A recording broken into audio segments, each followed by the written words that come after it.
Welcome to my YouTube channel. আজকে আমি নসফেরাতু বা কাউন্ট অরলকের গল্প নিয়ে একটা ব্রেকডাউন করছি।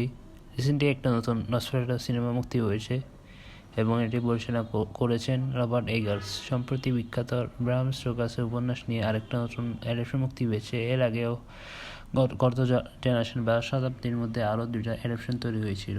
এখন নসফেরাতুর এই ফিল্মটা এত হাইপ এত কেন এখন?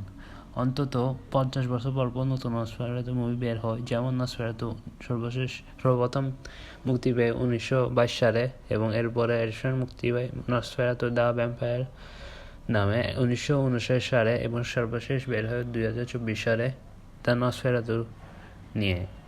ডাইরেক্টর রবার্ট এগার্স, যিনি দ্য উইচ লাইট হাউস বানিয়েছিল, ওনার ড্রিম প্রজেক্ট এটি।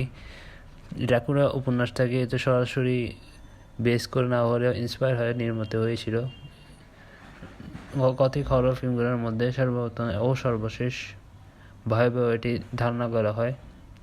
এটি জার্মানি 1800 দশক শতাব্দীতে কাহিনীর সংঘটিত হয়েছিল, ব্রিটেন 1800 দশকের পরিবর্তে।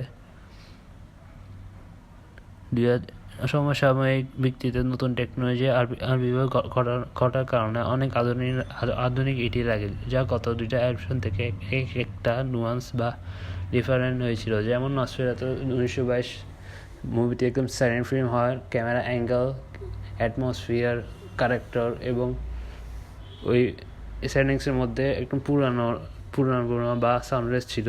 এরপরে অ্যাডাপশন যেটা হয়েছিল সেটা একেবারে মডার্ন হয়ে গিয়েছিল নতুন নতুন টেকনোলজি এবং সাময়িক পরিবর্তন আসাতে। এবং 2024 সালে যেটি মুক্তি পায় সেটিও যেমন এই জেনারেশনের সাথে মিল রেখে খাপ খাওয়ানো হয়েছিল, যাতে এটা পিরিয়ড মুভির মতো লাগে। এবং যে এটির প্রধান চরিত্র কাউন্ট অরলক বা ড্রাকুলার ক্যারেক্টার এবং এই ফিল্মের অ্যাটমসফিয়ার যেটি আকর্ষণীয় করে অনেক আমাদেরকে।